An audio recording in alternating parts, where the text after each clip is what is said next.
More weather engineering. Look at it, look. Look at this, look. Aircraft dumping fuel in the atmosphere.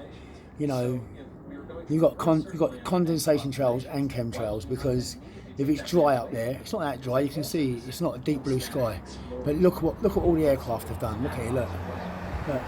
Where there's a gap, they try and fill it in, and when there's cloud, they do it above the cloud. You know what I mean? You can see. Look at the size of this one here. Look at the size of this one. Look at it. Look, the size of it. You've got one going across it that's higher. But look, they'll all spread out. Look, they'll all spread out, and they'll end up like this. Artificial cloud, all right, mixed with real cloud. Okay, it's ridiculous, man, and they're doing it. And this is how they fool people in cities into believing about global warming.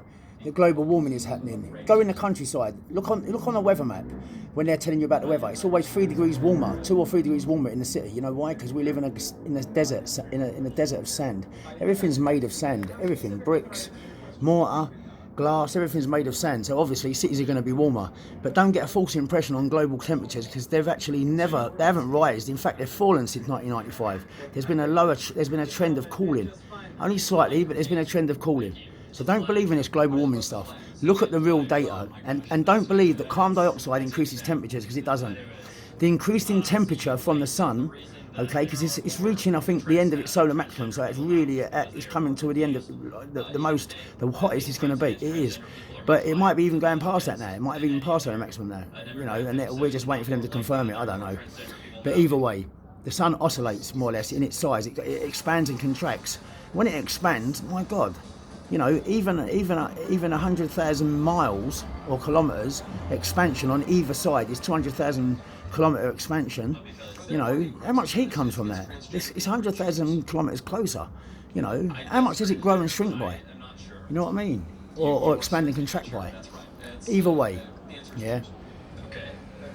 Global temperatures rise, right, because of the sun. And the reason why CO2 levels rise is because the sun, increasing its heat, evaporates more seawater, which releases more carbon dioxide into the atmosphere.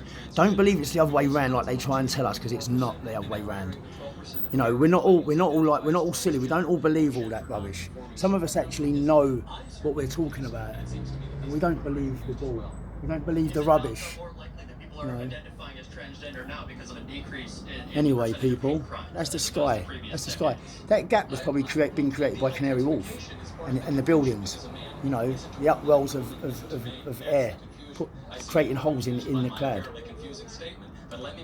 Yeah, anyway, that's the sky for you today, where I live, in Poplar, London, East London. I'll speak to you again.